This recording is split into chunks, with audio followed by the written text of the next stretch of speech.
in this video I will show you how to find Discord servers on mobile.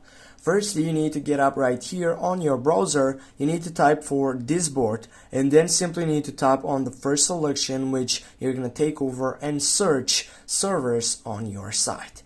Here on the search box you're going to type, for example, for, I don't know, we'll go with, firstly tap on that button here and go for Forza, for example, Forza Inter.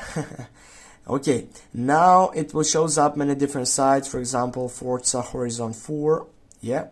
Go search, and as you can see you have more site selections in which you can simply tap join this server, and automatically it will redirect you to the main point of your Discord. It will be connected to your application on which you have it on your phone, and you just need to go accept invite.